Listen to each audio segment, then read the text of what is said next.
today we're going from over 50 verses to 5 verses. But in this psalm, there is something that's very unusual. It'll take us a while to untangle it because it's so unusual. So it's so unusual that I'm going to kind of play you for a second here. I'm going to give you a false psalm first, and then we'll look at the real psalm. Okay, so you're going to get a psalm, and that's what this next slide is. You're going to get Psalm 127. I put it in the JST version, which is Jim's stupid version. And I want you to read this. It's closely styled against 127. Don't look at your Bible for a second. And read this, and just with your common sense, don't tell me. Ask yourself what's wrong with this false psalm, because the contrast to the real psalm is going to make the wheels start to turn with us. So let's look at the false one. It's about building a house to start with. Unless craftsmanship and care build the house, those who build it labor in vain. Right? Because it turns out, if you're going to launch into making a house, and we've built houses before, if you don't find someone who's a good craftsman and someone who takes their craftsmanship and uses it in a caring kind of way, not just a slapdash kind of way, then building the house, all that labor you put into it is wasted. That sounds right? Yeah. Okay, let's go to verse 2. Or actually, the end of verse 1. Unless keen and alert eyes watch over the city, the watchman stays awake in vain. So if you've got guys who are perched on the wall of the city, this is an ancient idea. You look for enemies coming from a distance. In fact, this still goes on today. If you know anything about the Golan Heights in Israel, the Golan Heights was it was not part of Israel before 1967. In 1967, in that war, they took over the Golan Heights, which is kind of the northeast section, northeast of the Sea of Galilee. They kept that because there's a couple of hills that you can actually stand on and look out to Damascus, Syria, and see if they're coming. That's why the Golan Heights were kept. So here's the idea. You scout out and you look out for bad guys coming. So if you put the wrong guys out looking out, if they don't have keen eyesight, what if they, if like me, you take your glasses off and I can't even tell you what your face looks like. So, you want people with keen eyesight, and you want people who've got alert eyes. They'll stay alert, right? So unless you put people there that can see and stay alert, then, the watchman stays awake in vain overnight, right? Yep. That seems to make sense, I think. Let's try verse 2.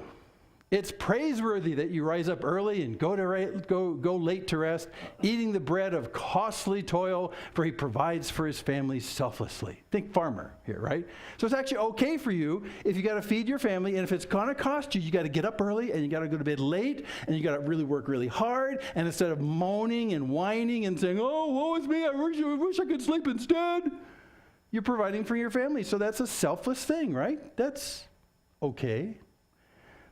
We're actually far afield from the psalm, believe it or not, even though these things make sense. Let me do the last half of the psalm, verse 3, and this is part 2 of the psalm. It breaks in half. He says, "Behold, children are a blessed duty from the Lord, the fruit of the womb, and honor for the worthy." Starting to go south on you, is it? However, some people look at childbirth this way. It's an honorable thing to be burdened with children. It's an honorable thing, and only those who are really suited to be parents, the worthy, get to do it. Like vessels for longing spirits are the bodies of your children. No. Okay, and now we're getting into heresy land right here. Actually, the other one wasn't heresy, but this is sort of getting into heresy. But this is in line with kind of the going theological culture we live in. Vessels for longing spirits of the bodies of your children. Blessed is the man who welcomes many spirits through them. He shall not be put to shame when their numbers are many. It's their turn to come to earth. Yeah, it's their turn to come to earth. That's right.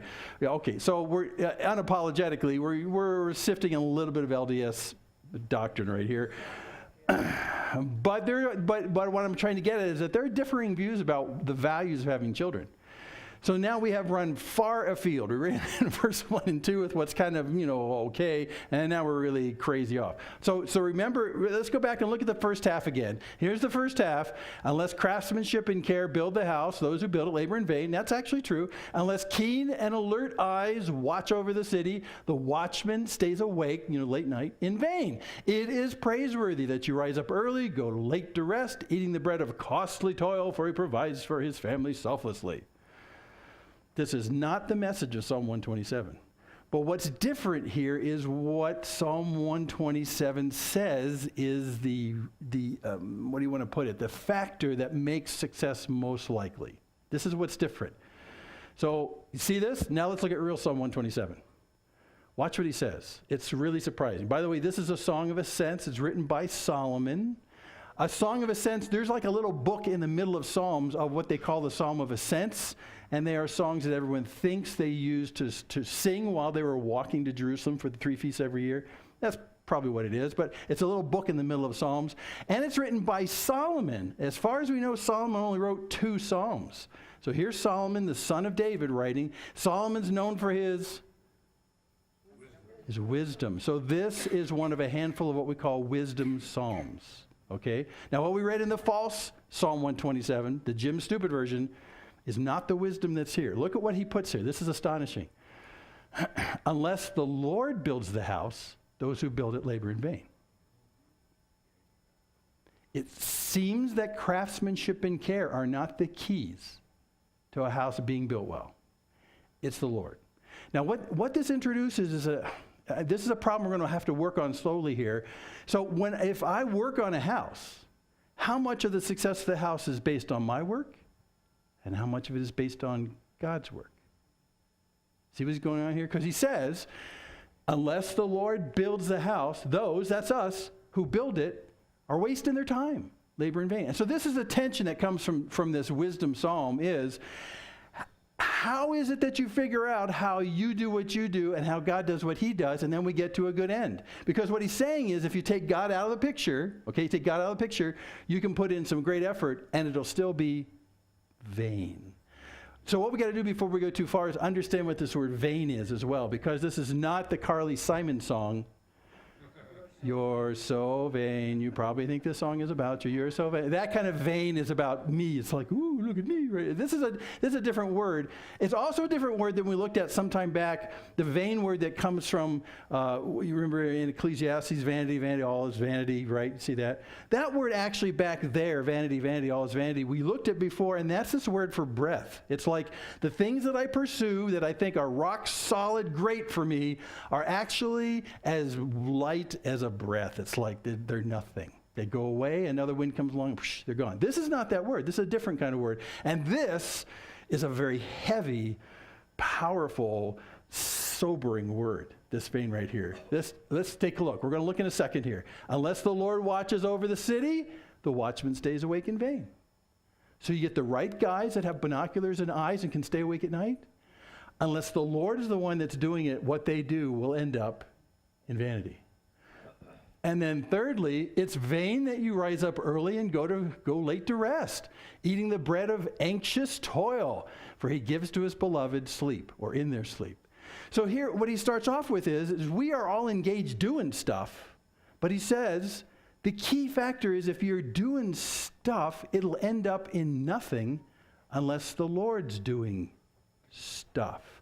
So this raises a lot of questions. Does this mean then that in the Christian life or following God back then, that what we need to do is just be idle? Because after all, what I do is not going to accomplish anything. We'll just let God do it.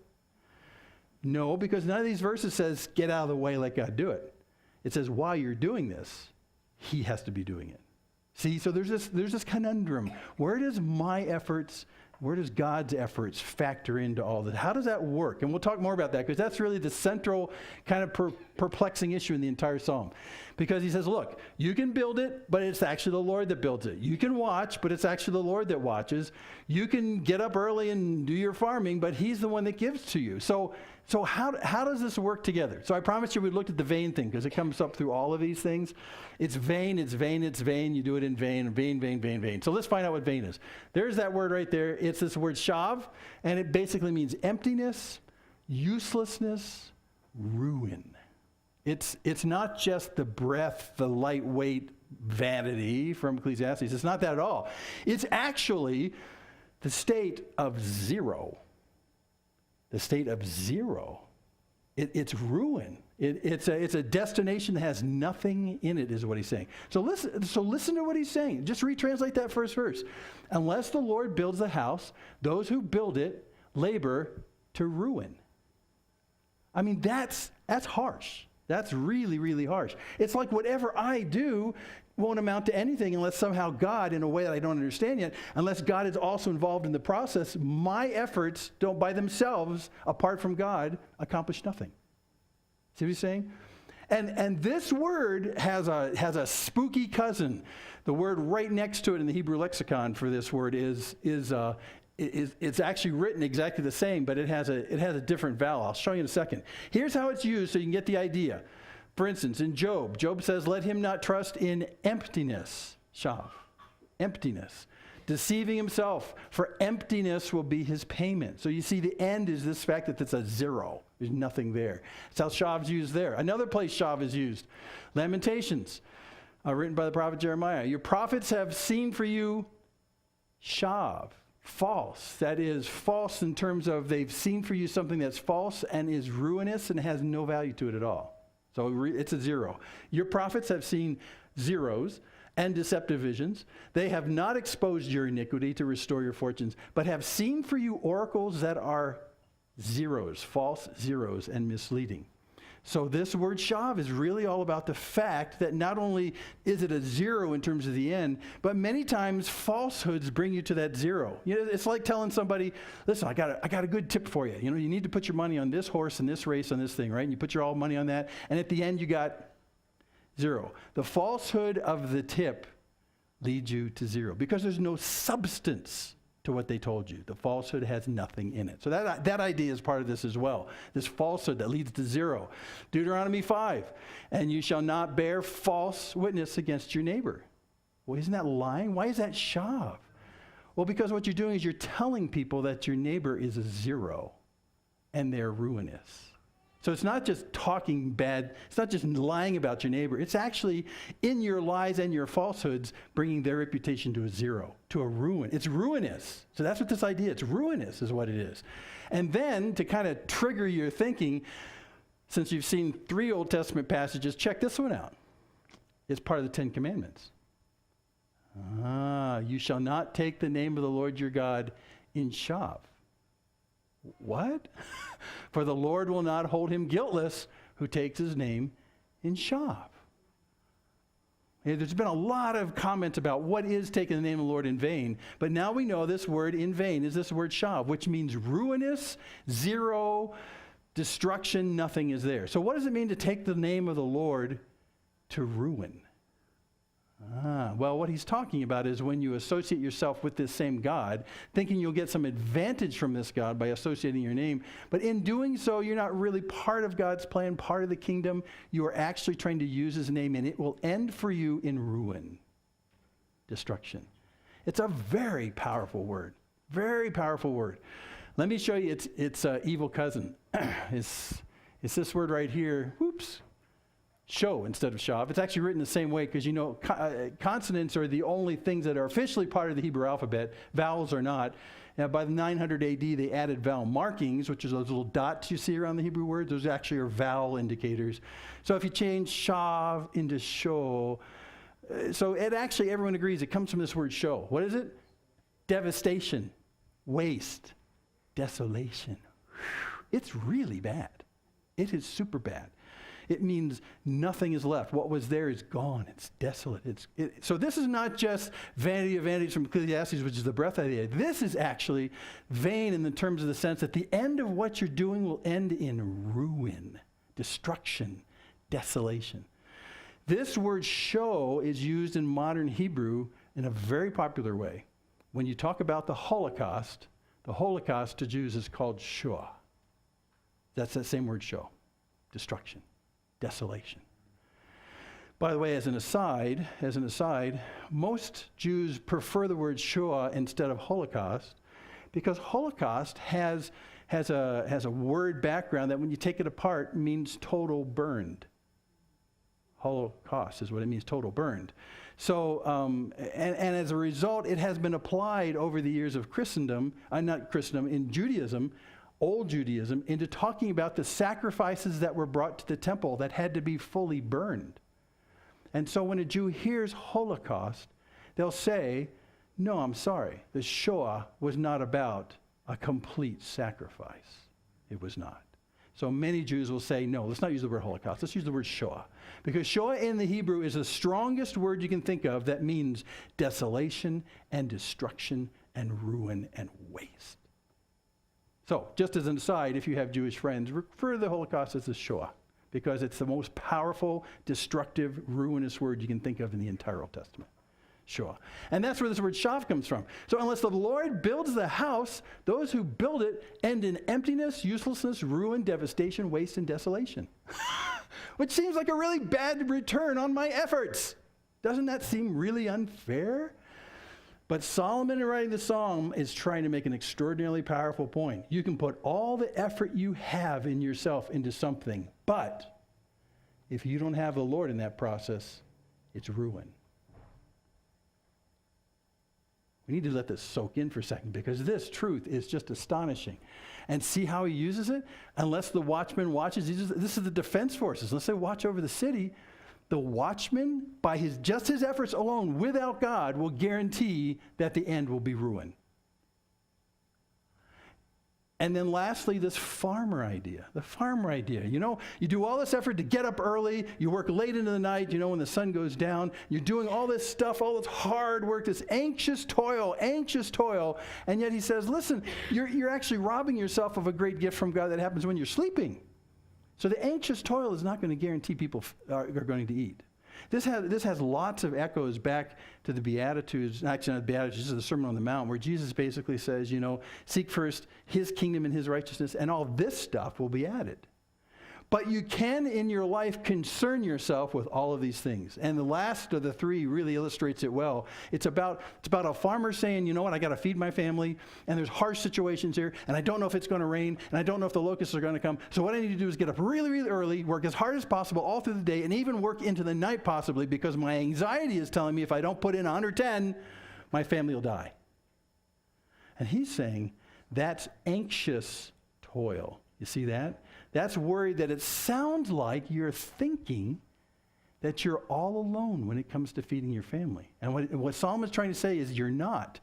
You need to be active, but you need to be dependent on God. Because if you think it's just you making these crops, then you will end up in ruin. But if you include the Lord in the process, there'll be bounty. So, you know, if you summarize these, this is how I see it. Unless the Lord builds a house, those who build it labor in vain. It's like the Lord wants a place for us to be in this building the house, keeping the stuff, keeping the rain off our heads and stuff. He says if you include God in the process of finding a place to be, then he'll do it. If you do it all on your own, the place that you'll find is ruin instead. The contrast is huge. Or the second one, this protection. This is what God's good at, protection and place. Unless the Lord watches over the city, the watchman stays awake in vain. That is, he will provide protection for you because God's in the business because of his loving kindness to provide protection for you. So if you think you're all alone in trying to defend yourself from all of the problems in life, you will find ruin, desolation. But if in the process of being diligent in that, you include the Lord in the process, then it'll be okay. Otherwise, it'll be ruinous. He provides protection. He also provides provision. This is the food again. So as a farmer, you can go into anxious toil, which is fretting and worrying about all the circumstances of this food. But actually, you are also shorting yourself because he gives to you in your beloved sleep. You have traded off your sleep for the anxious toil of guaranteeing this food. So this brings a great question, and Solomon doesn't answer this for us. What is it that God does for us when we're sleeping? He renews us. He gives us rest. God made us to live in this cycle where we have to kind of rebuild every night and stuff like that. Now, you can swap that off, what God does in a valuable way to rebuild you when you're sleeping, and swap it off to feed your anxiety about making your farm run. But if you do that, it's ruinous. It's ruinous. In fact, here's a really interesting illustration. For a farmer not to go out and spend his every waking hour tending to his crops, knowing that if those crops fail, his family dies, right? That's a big weight. For him to take a break by resting, he's going to have to take his anxiety, put it on the table, and say, God, you know what, God? I'm going to sleep now. You've got this. It's a trust issue. It's exactly the same trust issue farmers have about the Sabbath. Because now God is saying, you know what, 6 days, that's okay. You're working in your fields, that's okay. It's diligent to do that kind of stuff. But let's take a day off, Sabbath. Let's take a day off and not work at all. And so for the anxiety toil farmer, he's thinking, no. Why? Well, because in that one day, Pests could come in and start eating his crop. It could be gone in a heartbeat. And what about watering it? And what about tending it? What about all the things you're supposed to do? You want me to actually take a step back and do nothing on my vulnerable crops and threaten the lives of my family? What's the antidote? Trust that God will take care of it. In fact, God does say that. He says, I want you to take a day off, and while you're taking a day off, I've got it. I've got it. You can let it go. You can do that. Not only that, but in the life of Israel, God not only asked them to sleep, which is a restful thing, it's unattentive to your crops, but take a day off, which is unattentive to your crops. It seems threatening to your family. But he also said, we want you to take an entire year off. What farmer in his right mind would take a year off from his crops? I mean, really, who would do that? The Sabbath, the weekly Sabbath, the year of Sabbath, I mean, all these Sabbath ideas are really God kind of tweaking us a little bit and say, do you trust me, or do you trust your anxious toil? Is it all about you providing for you, or are you willing to understand that I provide for you? Are you willing to completely take your hands off and watch me do it? And that's why the whole Sabbath idea, which is great for us, it's good for us, it's restorative, just like sleep is. But we don't do it because our anxious toil keeps us awake at night.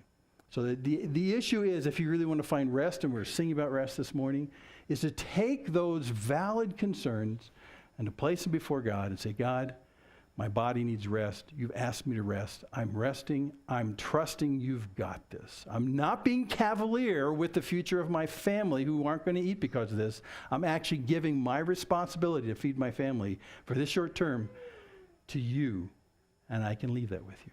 And that's really, if you look at rest, that's the only way you can rest. Because when you can't rest, it's usually because you're completely overwhelmed by all the things that are coming in on there, going to take your part of life, right? You lay awake at night because you see the threats that are coming close, and you're worrying about how bad it could become. Is this you too?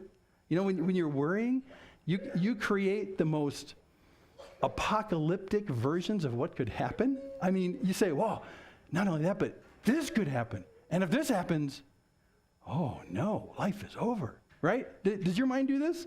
Because we know enough about how life works that when threats come into us, we know enough to look at that threat and then march it down the timeline, and we could see where it could possibly go, and that keeps you awake at night. The only antidote, like the Sabbath, is say, God, I need to rest now. I give it to you. I trust you've got this. You've got this. Rest only comes when you're willing to trust that God's got this. Easier said than done, and that's really true. This is why this is a I call this a developmental thing God does with us. Are you willing today to let me have that? Are you going to lay awake at night worrying? Paul, will later write, he says, you really got one of two choices in life when threats come to you. You can either pray, which is giving it to him, or you can worry. Which do you want to do? And by the way, worrying is terrifying because not only does it imagine the worst possible outcome, but it also keeps telling you, and I can't stop it. And I can't stop it. And I can't stop. So part of the trusting issue is not only giving the threat to God, but saying in the same breath, I can't do anything about this, but you can. So I trust in your ability to love me with this protection. That's how it all works. And so that's what he's saying right here. A key part of getting away from the anxiety of this toil is saying to God, you've got this, and I know that you're good at this, and so I'll rest and let you have it. Or you can spend every waking hour plus in anxiety, toiling, and putting on 110%, trying to guarantee your family will eat, when in fact it's God who guarantees the family will eat, not you. Okay? So just saying. So here's God providing a place for us, protection for us, provision for us, and yet, I want you to see this, in none of these two verses does he say you need to be idle. So how does this work? I mean, how does this work? How much do I do? How much does God do? Does it bust the equation if I go idle? Well, it seems to, Because he says, while you're doing these things, you got to include the Lord in the process. And here's the mystery that I want you to take home, because we'll chew on this a long time. It's a very New Testament kind of conundrum, is that Christ is in you. God himself is in you. And so what you do is a mysterious amalgam mixture of you and God. Right? And yet in the end, what guarantees the outcome is not you. It's God.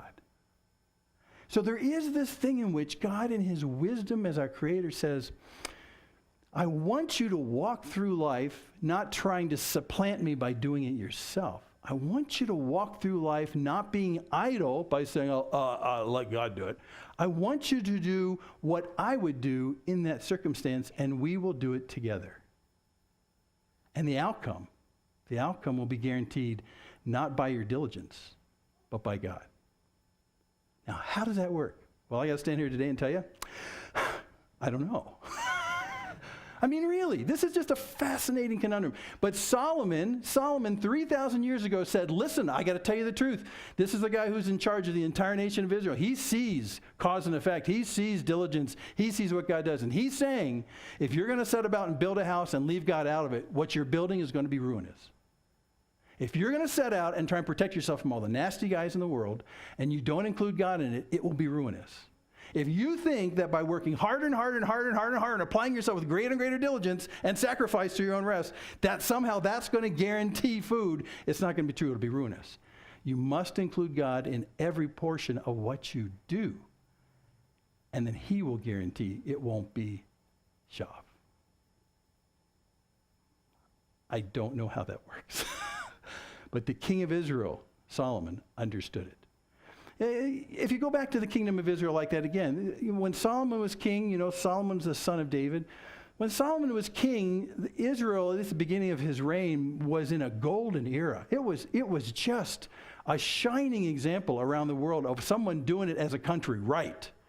And so there was a lot of curiosity around the world about what is it Israel's doing right? Why is it that they seem to be so blessed? What's their formula? How do they treat the gods in such a way that the gods seem to be blessing them? There was a lot of curiosity, and that was not incidental. That was deliberate on God's part. That was his role for Israel, was to communicate who this God was by what happened in the country.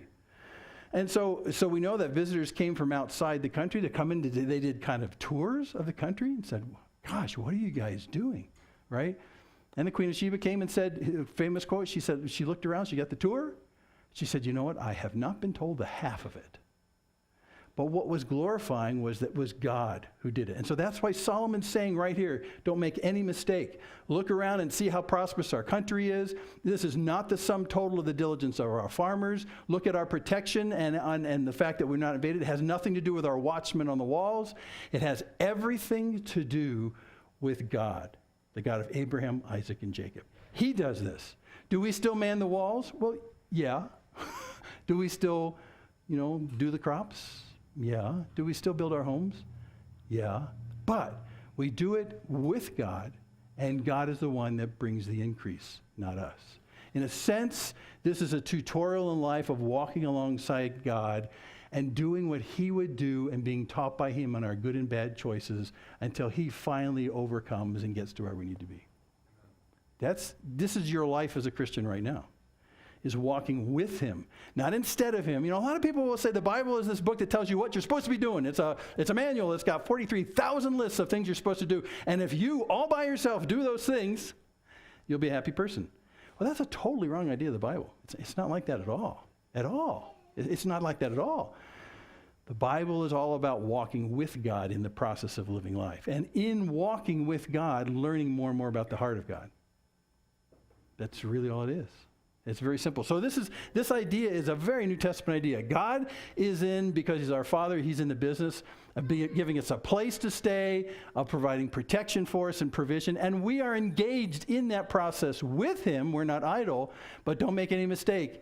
His presence is what guarantees the outcome. And then finally, he gives peace. Because we tend to make bad choices. We tend to think in our anxiety and our toil that if we do these things, we actually rob ourselves of another thing that God's trying to give to us. And in this particular case, it's our peace and our rest. It's our peace and our rest. You know, God never sleeps. He never slumbers. He's awake 24/7. He's always there. It's one of the best ways in which I can kind of go to sleep at night is if there's a whole ton of things on my plate. I say, God, I need to have these stop occupying my mind so I can go to sleep. I give these things to you. I know you're more capable for them than I am. I know that your love for me is greater than for my love for myself. I know you've got this. And I also know that as I knock off to sleep right now, you're not taking a break and you're not sleeping tonight. You will be on call. You are there the whole time. You never sleep. You never slumber. You see it. So we miss that. Now, just another side on sleep. It's an interesting thing. I thought about, wouldn't it have been nice when Jesus came? And Jesus only had a 3-year ministry before he made people so mad they killed him. That's what happens. But wouldn't it have been nice if when Jesus came, that he kind of stopped the rules of sleeping? Jesus could have gained back a third more of the time of him being here if he didn't sleep. What if Jesus came as this super being who never had to sleep? And all night long, he could be doing things, and it would extend the time that he was here. No, he slept too. Well, what a waste that is. No, it's not a waste. It's not a loss to his ministry of talking about the gospel. It wasn't. It's something that's necessary in the way we're designed. Let me give you an example. When you see the birth of Jesus, right? The birth of Jesus, Jesus' 2 parents, they're named Mary and Joseph. Very good. Whew, I thought we were gone here for a second. Mary and Joseph. Now it's a tough deal, the birth of Jesus, because there is no natural stuff going on with Mary. And so it's tough for Joseph because what? Right? You know what I'm talking about? I'm not using any words that make any sense. Okay? So this is a difficult situation for the 2 of them. Now God knows that he has to intercede with both Mary and Joseph to get them on board so they don't do anything foolish. Now, if they lived in the 21st century, he might have been lobbying for an abortion. And that time they didn't do that, but still, getting on board and doing the honorable thing and making sure that this intrusion of the Holy Spirit, I shouldn't call it an intrusion, but this kind of, that wasn't going to be messed up. So God had to come up with some specific communication to Mary and Joseph, right? Some divine communication. Basically communication that says, chill, it's okay, it's the plan, right? With Mary, his communication is different than it is with Joseph. And it's never together. With Mary, you've got the angel Gabriel, right? And he tells her, and that's my best sound effect for Gabriel. Light in the room. And she's fully awake. She's fully awake. She's there. I mean, wow, right? So God sends Gabriel to communicate. Angels is from the word messenger, so he messages her. Not Facebook, but I'm real. So he's talking to her face to face. She doesn't faint. I would have fainted. Maybe you would have fainted, but it's totally awake. Now, that's Mary. Joseph. God had to wait till he was sleeping. And he had dreams. And God spoke to him in his dreams. Now, why? Well, if you're a guy, many times things keep us awake at night and we worry about them. And what God has to do is knock us out and get us to stop being so crazed about these things and wait till we're sleeping. And then we can hear. So there really is, when you take Mary and Joseph, there really is a valuable means that God will communicate and deal with you while you're sleeping, evidenced by Joseph and so many others. So I'm just saying, in your sleep, that is not an idle, wasted time. It's a time in which God sometimes can deal with our hearts in ways that we don't understand. And when we're listening better than when we're screaming and running around with our hair on fire when we're awake. Sometimes it's just about how he completely reknits you together and rebuilds you. Sleep is a lot like the Sabbath in that particular sense. So don't take this sleep and say it's bad, because you don't want to swap off your restorative sleep where God actively works in you to feed the anxiety of your toil. You need sleep. And he's rebuilding you. And it's a receiving thing. So I won't go much further on that. But anyway, okay, here's the false second part. Behold, children are a blessed duty from the Lord. This is all false. Behold, this is all false. I got to say this 100 times. Behold, children are a blessed duty from the Lord, the fruit of the womb and honor for the worthy. Like vessels for longing spirits are the bodies of your children. Blessed is the man who welcomes many spirits through them. He shall not be put to shame when their numbers are many. Now, that's really quite offensive. Here's what he says about children. Behold, children are a heritage from the Lord. The fruit of the womb a reward. We'll read the whole thing. Like arrows in the hand of a warrior are the children of one's youth. Blessed is the man who fills his quiver with them. He shall not be put to shame when he speaks with his enemies at the gate. This is great. Now, is the Lord involved with children? In what way? They're a heritage. And that heritage is the same word as an inheritance. They are something that children are something that God has put together for you as an inheritance, as something that you get. It's a gift from him. Now, many cultures, even our culture in the U.S. a couple centuries ago, maybe a little less, 150, the idea was to have as many children as possible. Why? Farm hands. And by the time you get old, half of them will be dead. So it's an inheritance in the end, too. So the larger the families, the more you have to work on your place, the more chances you have that you'll have adult children that will take care of you when you can't take care of yourself. It was a strategy. It was a strategy in terms of how to live. It's how to create labor and how to create security in the future. That's what children were in all ancient cultures and even modern cultures until not too long ago. But what he's saying is that children are not supposed to be slaves and a caring home for you when you're old. That's not your strategy. The issue is that children are a gift and an inheritance from God. And he gives them to you. You don't earn them. You're not in charge of them.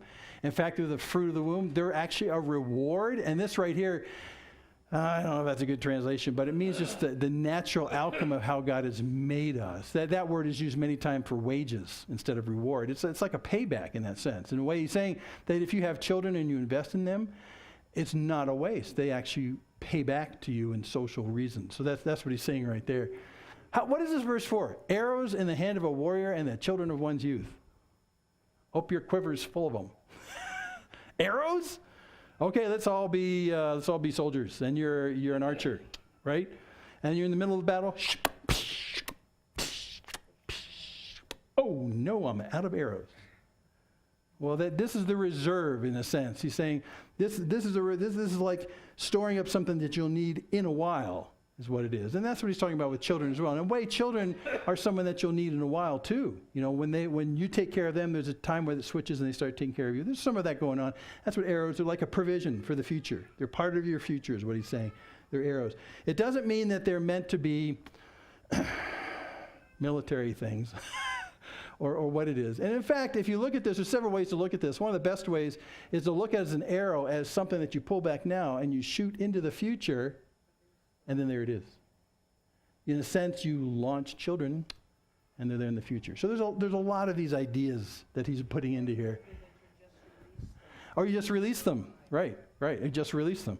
So that's really great. They go away from you. And that's okay. Blessed is the man who fills his quiver with them. Now, what's this last line? He shall not be put to shame when he speaks with his enemies in the gate. The gate is the gate to the city. Remember in ancient times, walled city? Remember? Big, think of the walls of Jericho and stuff like that. And there were a few places you could get in and out of the city. That's where you put your defensive forces, because your enemy is going to aim for those gates to come and get you. So the gates of the city were highly structured. They were usually like a multi-chambered.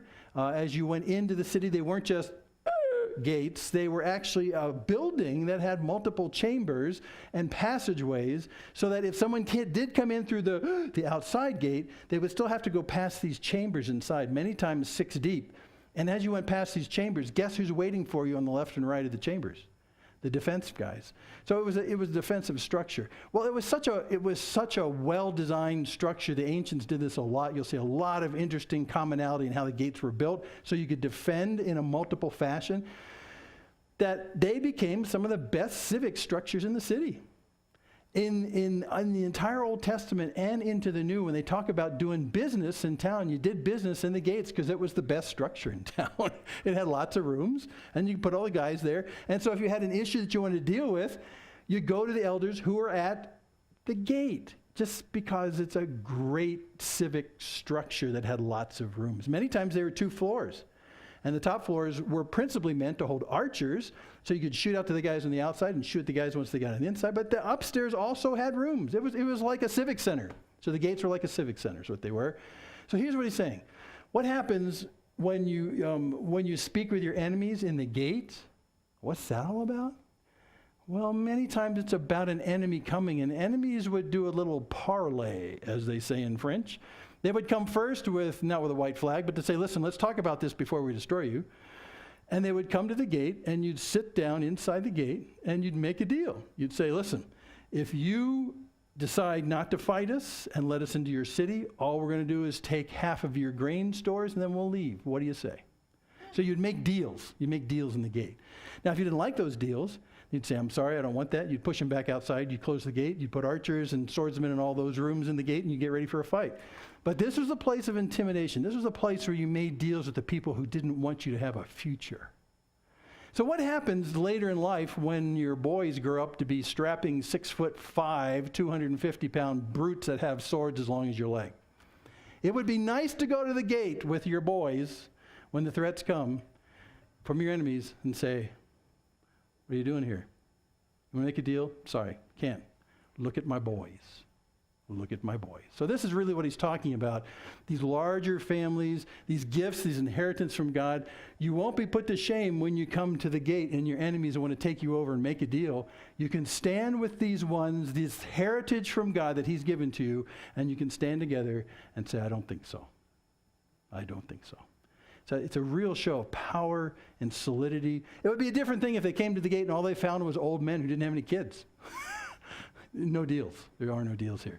So as a heritage, God understood that the children are a wonderful heritage for so many things. And Solomon, the king, says, especially when it comes to having parlays with your enemies in the gate, having these arrows grown up and with swords is not a bad deal. And this is a provision of God. This isn't you just trying to make your future good. Okay, so that's a long way of talking about this, but Solomon's looking forward and saying that God's also in the process of giving you a posterity. He wants to give you a posterity. For reasons I don't think we've fully yet fathomed, God has involved us in the process of making the next generation. Why in the world he would entrust that to people like us, I don't know. Because no one gets any vetting before you have kids. Do they? I mean, you have kids and you go, uh-oh, I don't know how to do this. And you figure out how to do this. Sometimes I say to God, I don't know how to do this. Why would you entrust to me the lives of these precious people when I have no clue what I'm doing? And God says, well, we'll work on that together. We'll work on that together. And it's together walking through life with God himself. But why God didn't instead just decide that the next generation would come in a basket from a stork? That seems pretty straightforward. And then you can say, oh, look, this baby is from heaven because the storks come from heaven. But instead, he wants to involve us not only in where they come from, but in the raising of them. It's an astonishing thing. And in that process of walking with God as we raise children, we start to understand what God as our Father is with us. So there's a lot of duality here that helps you understand, but only if you walk with him in the process. And that's what Solomon's saying. In the end, the whole prosperity, like God gives, part of it is the posterity of kids. Okay, so here's the bottom line. This is like the last slide. So let's see if we can figure that out. You have one of two options. You can be active and dependent on God, or you can be active and independent of God. Now, I didn't put up the third part, which is inactive. Because that's not a good option at all, really. So you can be active and dependent on God, right? That's if God's there, there's no ruin in the end. You can be active and independent and say, God, I got this, go away. That's your two choices. Solomon, who is one of the most renowned kings of Israel, says, don't do the latter, do the former. Include the Lord in everything you do. And it'll change the outcome to what he wants, not what you want. So here we have, he's in doing this, he gives us a place, the house we build, gives us protection. That's what he wants to do with us, actively involved. He provides provision for us. That's the food, not the anxious labor that tries to guarantee it. He gives us peace because it allows us to put it down at night and to rest. And he gives us a posterity. These are all things that God has an interest in bringing to you. And when you say, I don't want you involved, I can create all of these things on my own, the result is shav. It's ruin. It's ruin. So we're not going to be able to solve this right now, but I want to plant this bug in your head. Ask God, I don't understand how this works. You want me to be actively engaged doing things. And this psalm tells me that if I do it on my own and keep you out of this, it'll only end up in ruin and desolation. It seems as though what I'm capable of accomplishing apart from you is ruin and desolation. So God, how do I walk in such a way and do the things that I do in such a way that it's not just about me? It's about you and me doing this in partnership, in concert. How do I do that? How do I do that? Because that is the key. That is the key to what God wants for you, both in the Old Testament and in the New Testament. Walking with him in that sense, not walking instead of him. For instance, for me, it's easier if I put this into kind of boneheaded human relationships. The apostles and Jesus, okay? The apostles and Jesus. So the apostles are with Jesus all those days in those 3 years.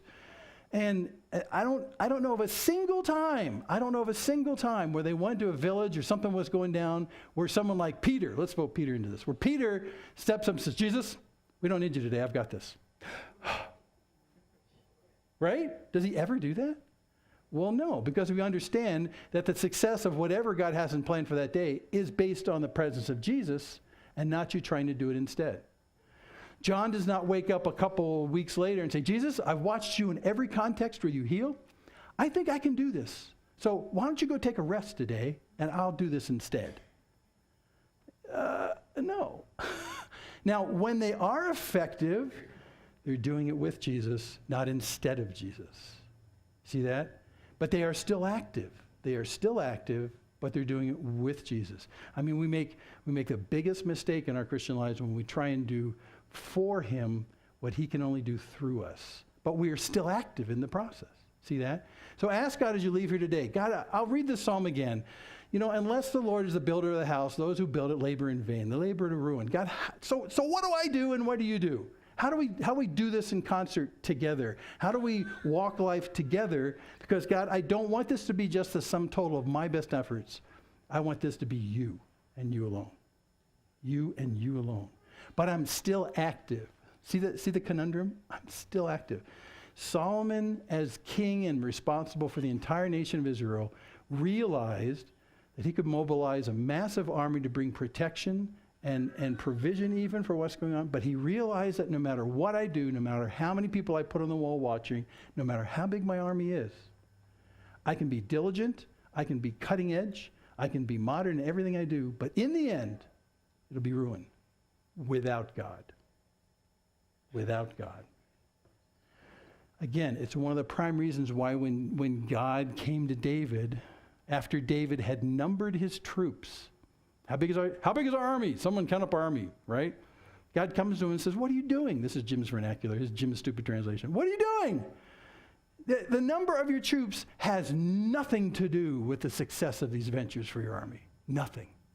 Your best efforts, your largest army, in the end will mean nothing unless I'm the one that fights the battles for you.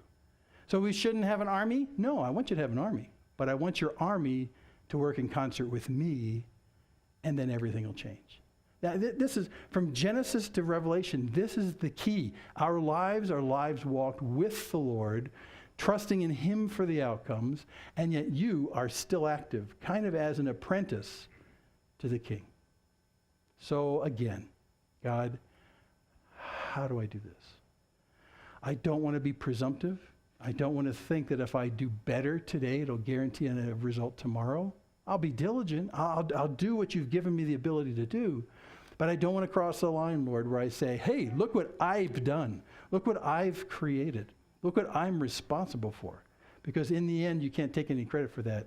It's the Lord working with you. So figure out and ask him just straight up, God, how do I partner with you? How do I do what Solomon learned in his entire life in terms of walking with you, making sure that you're the one who's in charge, you're the one that brings the outcome? And then show me what I'm supposed to do and keep me from the sin of thinking that I can bring life when all I can do is create ruin. And it's just really true. All I can create is shav or shoah, destruction, desolation. ruin. My best efforts do that. Okay? Let's quit. Those were a long 5 verses, weren't they? Let's pray, and we're going to sing that song that we've done from Psalm 107 again. And you know what? If you think the Christian life is all about God insulating you from those desolate times, it's just not the case, because you many times create your own desolate times by self-reliance. And now you can still be in low times, and it's not about your self-reliance. There can be other issues, but many times that's what we see in scriptures. This is what happens in the nation of Israel. They look at the other neighboring countries and say, these guys seem to have it together. Let's all be Babylonians. God says, okay, I'm going to invade your city and burn down your temple and take you in. And you tell me how that whole Babylonian thing works out for you. So there are ways in which we stiff-arm God and say, God, I don't think you're here. I don't think you love me. I don't think you even exist. I'm going to put my trust in something else. Largely it starts from you. And God says, here we go. And he waits to see how long you'll go until you realize, oh, I guess God was doing this all along for me. And you come back. So life can be a roller coaster. But I got to tell you, there is a way to minimize those, which means before you get in trouble, keep telling God, God, I want to live life with you. I don't want to live life on my own. I want what you bring to life and nothing else. Keep me from the foolishness of thinking I know better than you. Keep me from the foolishness of thinking like the prodigal son that all I need is the money and I can make myself the happiest I can possibly think of. And it ended up in Shav. Ended up in ruin. So anyway, okay, let's quit. Great. Just go back and read the psalm. Great psalm. Father in heaven, we thank you that you are patient with us. Lord, we so often think that we've got better ideas for our best than you do. And yet we're reminded over and over again that your ways are not our ways. And yet when your love for us is coupled with your power, your might to engage in our behalf, why are we so smitten with this independence that makes us run away from you?